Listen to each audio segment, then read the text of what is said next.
Order block আমার stop loss, target আমার এই সুইং পর্যন্ত। এখন এই সাপ্লাই এর ভিতরে অনেক কিছুই হবে, মার্কেটের ভিতরে লিকুইডিটি ট্র্যাপ হবে, লিকুইডিটি গ্রাব হবে, ফেক ব্রেকআউট হবে। সব 0.7 লেভেল যেহেতু ট্যাপ করতেছে মানে একটা গোল্ডেন এন্ট্রি জোন। হতে পারে আপনার এখানে নিউট্রাল প্রাইস, এখানে ট্রেন্ড লাইনে চলা শুরু করবে মার্কেটের ডিমান্ড এন্ড সাপ্লাই জোন। আপনাদের আইডেন্টিফাই করতে গেলে দুইটা জিনিস জানা লাগবে। ওদেরকে সরাই দিছে মার্কেট থেকে। সো এক কথায় এখানে লিকুইডিটি ট্র্যাপ হইছে। যারা এখানে আসসালামু আলাইকুম, আশা করি সবাই ভালো আছেন। আজকের ভিডিওতে আমরা দেখব demand and supply zone. Weak demand and supply zone কিভাবে আইডেন্টিফাই করতে হয় মার্কেটের ভিতরে and strong demand and supply zone কিভাবে আইডেন্টিফাই করতে হয় আজকের ভিডিওতে আমরা সেগুলো দেখব স্মার্ট মানি ট্রেডাররা কিভাবে এন্ট্রি এক্সিকিউট করে এন্ড আমরা কিভাবে তাদের সাথে এন্ট্রি এক্সিকিউট করতে পারি। আজকের ভিডিওতে আমি আপনাদের সবকিছু দেখাই দেব। সো ফার্স্ট আমি যদি আপনাদের বলি demand and supply zone identify করতে আমাদের কি লাগবে। Demand and supply zone identify করতে গেলে আমাদের মূলত দুইটা জিনিস জানা লাগবে। এক, আমাদের স্ট্রাকচার দেখতে হবে এন্ড 2 নাম্বার মার্কেটের আমাদের ডিরেকশন কন্টিনিউশন থাকা লাগবে। এই দুইটা জিনিস আপনি বুঝতে পারেন মার্কেটের ভিতরে, তাহলে আপনার ডিমান্ড এন্ড সাপ্লাই জোনটা আইডেন্টিফাই করতে সুবিধা হবে। স্ট্রাকচার দিয়ে দেখাই তাহলে আপনাদের লাইভ চার্টে বুঝতে সুবিধা হবে। সো মার্কেটের ধরেন এইটা একটা সুইং। এখন মার্কেট কি করে? ডিমান্ড এন্ড সাপ্লাই জোন আমরা আইডেন্টিফাই করতেছি। ডিমান্ড এন্ড সাপ্লাই জোন এটা আমরা বুঝবো কিভাবে? আমি যদি আপনাদের একটু বাস্তব এক্সাম্পল দিয়ে বোঝাই, ধরেন বর্তমানে বাজারে প্রাইস চলতেছে, এই যে নরমালি ধরেন বর্তমান সময়ে আমি আপনাদের বোঝার সুবিধার্থে বলতেছি, আলুর প্রাইস চলতেছে ৳10 কেজি। এই ৳10 কেজিতে যখন চলতেছে মানে একটা নিউট্রাল ফেজ। সবার কাছে কিন্তু এই ৳10 তেই প্রাইসটা আছে। এখন সেম টাকাটা যদি আমার এখানে ৳3 তে আসে, ধরেন আমি এখানে ৳10 দিয়ে ৳10 দিয়ে ১ কেজি আলু পাচ্ছি। সেই আলুটা যদি আমি এখানে ৳3 তে পাই, তাহলে এই ৳3 তে যখন আমি পাবো, কি করা উচিত? এখানে অবশ্যই বাই করা উচিত। এখান থেকে যখন প্রাইস বাই হয়, ফার্স্ট যখন মুভ দেয়, পরবর্তী সময়ে যদি আবার এই প্রাইসটা যদি ৳20 থেকে আবার যদি আমি আপনাদের বোঝার সুবিধার্থে বলতেছি, আবার যদি এই ৳3 তে আসে, আমরা এখানে কি করব ভাইয়া বলেন তো? আবার এখান থেকে বাই করা শুরু করব না? এইটারই মূলত ট্রেডিং এর ভাষায় বলা হয় ডিমান্ড জোন। যেখান থেকে মূলত বায়াররা কিনতে প্রচন্ড চাহিদা প্রকাশ করে। সো এইটাই হচ্ছে মার্কেটের ডিমান্ড জোন। বুঝাই দিলাম আমি আপনাদের। তাহলে এখন আমাদের দেখতে হবে মার্কেটের ভিতরে সাপ্লাই জোন। সাপ্লাই জোন আমরা কিভাবে আইডেন্টিফাই করব? সাপ্লাই জোন সেম ভাবে আইডেন্টিফাই করব। ধরেন এখানে একটা আমরা সেম প্রাইসটা যখন এই ৳3 প্রাইসটা মার্কেটের ভিতরে ৳25 তে মুভ করছে। এখন ৳25 তে আমার ৳3 থেকে আমার ৳22 প্রতি কেজিতে লাভ হচ্ছে। তাহলে আমরা এখানে কি করব? obviously মার্কেটের ভিতরে সেল দেওয়া শুরু করব। যখন সবার এই ৳3 প্রাইসটা ৳25 তে গেছে। এখন ৳25 তে যাওয়ার পর সবাই তো এখানে সেল করা শুরু করবে। যখন একসঙ্গে সবাই সেল দেওয়া শুরু করবে, এখান থেকে মার্কেটের ইম্পালসিভ মুভমেন্ট আসা শুরু করে। যেহেতু ৳25 তে প্রাইসটা মুভমেন্ট করছে first time, so next time আরেকটা চান্স থাকে এখানে আবার এই ৳25 থেকে প্রাইস ডাউনফল করার। এইটাই হচ্ছে মার্কেটের সাপ্লাই আইডেন্টিফাই করার নিয়ম। এখন এই সাপ্লাই এর ভিতরে অনেক কিছুই হবে, মার্কেটের ভিতরে লিকুইডিটি ট্র্যাপ হবে, লিকুইডিটি গ্রাব হবে, ফেক ব্রেকআউট হবে। সবকিছুই আমরা আইডেন্টিফাই করা শিখবো মার্কেটের ভিতরে। মার্কেটের কনসলিডেশন ফেজ হবে। সবকিছু আমরা আইডেন্টিফাই করব। সো এখন যেহেতু আমরা ডিমান্ড এন্ড সাপ্লাই জোন দেখলাম, আশা করি আমি আপনাদের স্ট্রাকচারে বুঝাইতে পারছি। সংক্ষেপে হইলেও বুঝাইতে পারছি যে ডিমান্ড এন্ড সাপ্লাই জোনটা আসলে কি। ধরেন আমরা এখান থেকে ডিমান্ড জোন আইডেন্টিফাই করব। এখন মার্কেটের এইটা একটা কনসলিডেশন ফেজ। কনসলিডেশন ফেজ মানে এখানে একটা নিউট্রাল প্রাইস চলতেছে মার্কেটের ভিতরে।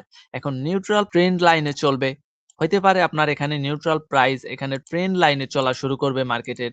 সো এরপর যখন আমরা দেখতেছি এখানে প্রাইস নিউট্রাল চলতেছে। ধরেন এখানে ৳3 তে কেজিটা চলতেছে। এখন এই ৳3 তে মার্কেটের এখন নিউট্রাল প্রাইস চলতেছে। কিন্তু আমরা এখন কি করতে চাচ্ছি? আমরা ডিমান্ড জোন মার্ক করছি। যেমন এইটারে একটা ডিমান্ড জোন আমরা মার্ক করছি। যেমন এই ৳10 প্রাইসটা আমরা প্রিভিয়াস এ দেখছি যে ৳10 প্রাইসটা যখন এই ৳3 তে আসছিল, ৳3 থেকে আসার পর এখানে মুভমেন্ট আসছিল। সো যেহেতু আমরা এটারে ডিমান্ড জোন মার্ক করছি, আমরা এখানে ওয়েট করতেছি। মার্কেটের এখানে ফেয়ার ভ্যালু গ্যাপ আছে, অর্ডার ব্লক আছে। সো এত কিছু কনফার্মেশন থাকার পর যখন আমরা দেখতেছি যে এইটা একটা মার্কেটের ডিমান্ড জোন, মানে এই ৳১০ প্রাইসটা যখন এই ৳৩ তে আসছিল, আমার এখানে ডিরেকশন সেট। ৳৩ তে আসছিল, প্রাইস এখান থেকে আসলে মুভমেন্ট করে। মানে কি?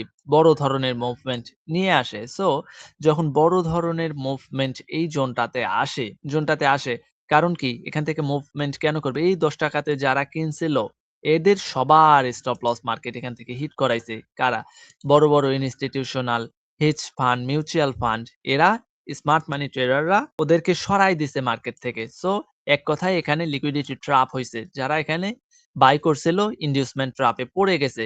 সো যখন আমি দেখতেছি এখানে আমার ডিমান্ড জোন মার্ক করা আছে, আমি এখানে রিজেকশন পাচ্ছি। আমি আমার এন্ট্রিটা এক্সিকিউট করে দিছি। কনসলিডেশন হওয়ার পর মার্কেটের এখানে লিকুইডিটি ট্র্যাপ হইছে। যারা আইডিএম এ ফেঁসে গেছে, ওরা তো গেছেই। অ্যান্ড সবাইকে মার্কেট যখন সরায় দিছে, আমি এখানে কনফার্মেশন পাইছি। আমার এন্ট্রি এক্সিকিউট করে দিছি। এইটাই হচ্ছে ডিমান্ড জোন থেকে এন্ট্রি এক্সিকিউট করার নিয়ম। এবার আমরা দেখব সাপ্লাই জোন থেকে কিভাবে এন্ট্রি এক্সিকিউট করতে হয়। ধরেন এইটা একটা মার্কেটের সাপ্লাই এরিয়া। এখন সাপ্লাই এরিয়া কেন হবে? ধরেন এখানে মার্কেটের প্রাইস এর কনসলিডেশন ফেজ ছিল। এখানে মার্কেট এরকম নিউট্রাল ছিল। এখন নিউট্রাল থাকার পর আমাদের এখান থেকে প্রিভিয়াসে একবার সেল আসছিল কোন জোনটা থেকে? ধরেন এইটা একটা ভ্যালিড সেল এরিয়া। এই জোনটা একটা সেল এরিয়া। কিন্তু আমাদের কি এইটা একটা valid sell area zone? No, এটা একটা ভ্যালিড সেল এরিয়া জোন নয়। কেন আমি আপনাদের বোঝাইতে চাচ্ছি, কেন এটা একটা সেল এরিয়া নয়? কারণ এখানে প্রাইস এর কারেকশন নিচ্ছে। এখানে নিউট্রাল প্রাইস ৳১০ তে এখন বাজারে এভেইলেবল আছে। এখন আমার এখানে প্রাইস এ বেশি পরিমাণ আমি প্রফিট পাচ্ছি না। তাহলে এখানে আমার প্রাইসটা নিউট্রাল চলতেছে। সো আমার দরকার কি? আমি সাপ্লাই জোন থেকে সেল করব। আমার প্রাইসটা বেশি দামে আমি আমি সেল করব। সো যখন আমি দেখতেছি এই ৳১০ প্রাইসটা এখানে ৳২৫ তে আসছে। ৳২৫ তে আসার পর আমি কি করব? এই জোনটা থেকে সেল করব। সো এ সো এইটাই হচ্ছে সাপ্লাই জোন থেকে সেল করার নিয়ম। যখন কনসলিডেশন হওয়ার পর সবাইরে এখান থেকে সরাই দিছে স্মার্ট মানি ট্রেডাররা, তারপর আমি আমার এন্ট্রিটা এক্সিকিউট করতেছি।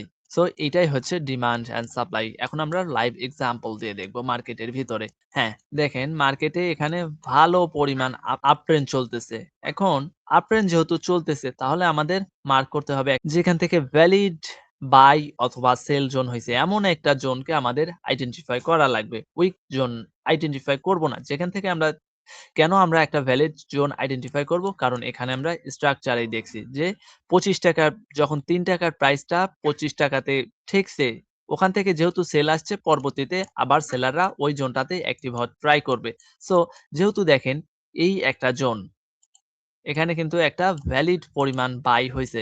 ভালো পরিমাণ একটা মার্কেটের প্রেশার আছে, ছিল এই জোনটাতে। অ্যান্ড পর দেখেন এখানে একটা ভ্যালিড অর্ডার ব্লকও আছে। একটা অর্ডার ব্লক, তারপর আবার এখানে একটা ফেয়ার ভ্যালু গ্যাপ। একসাথে এত কনফার্মেশন এই জোনটাতে।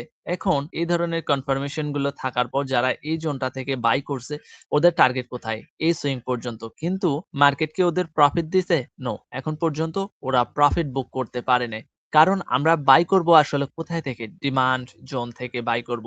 সো যেহেতু আমি ডিমান্ড জোন থেকে বাই করব, সাপ্লাই জোন থেকে সেল করব। তাহলে এইটা একটা মার্কেটের ডিমান্ড জোন এরিয়া হবে। কেন? কারণ এখানে একটা ভ্যালিড অর্ডার ব্লক আছে মার্কেটের। অ্যান্ড আমি যদি এখানে ফিবোনাকি রিট্রেসমেন্ট ড্র করাই, তাহলে দেখেন আমার এখানে 0.7 লেভেল ট্যাপ করতেছে। 0.7 লেভেল যেহেতু ট্যাপ করতেছে, মানে একটা গোল্ডেন এন্ট্রি জোন। তাহলে এই গোল্ডেন এন্ট্রি রেখে আমি কেন এই ধরনের সিম্পল জোন থেকে বাই করব? আমি কি এই সিম্পল জোন থেকে বাই করব? নো। যখন আমি দেখতেছি আমার ক্যান্ডেলস্টিক কনফার্মেশন পাইছি, অর্ডার ব্লক আমার স্টপ লস, টার্গেট আমার এই সুইং পর্যন্ত। মার্কেট আমারে দিয়ে দিচ্ছে। এটাই হচ্ছে ডিমান্ড জোন আইডেন্টিফাই করার নিয়ম। আশা করি আমি আপনাদের বুঝাইতে পারছি। অ্যান্ড সাপ্লাই জোন দিয়ে আপনারা মার্কেটের ভিতরে নিজেরা প্র্যাকটিস করবেন। ফার্স্ট এই ধরনের একটা ইম্পালসিভ, যেখান থেকে প্রাইজের সাপ্লাই আসছে, ভ্যালিড পরিমাণ যেখান থেকে ভ্যালিড সাপ্লাই আসছে। সো সেই ধরনের সাপ্লাই জোন আপনারা মার্ক করবেন। এখন আপনাদের ভিতরে প্রশ্ন থাকতেই পারে যে ভাইয়া তাহলে এখানে কেন কাজ করলো না? আমি কিন্তু শুরুতেই বলছি যে ডিমান্ড অ্যান্ড সাপ্লাই জোন আপনাদের আইডেন্টিফাই করতে গেলে ২ টা জিনিস জানা লাগবে। ১, মার্কেট স্ট্রাকচার অ্যান্ড মার্কেটের ডিরেকশন কন্টিনিউশন থাকা লাগবে। আশা করি আমি আপনাদের বুঝাইতে পারছি। সবাই ভালো থাকবেন। আসসালামু আলাইকুম।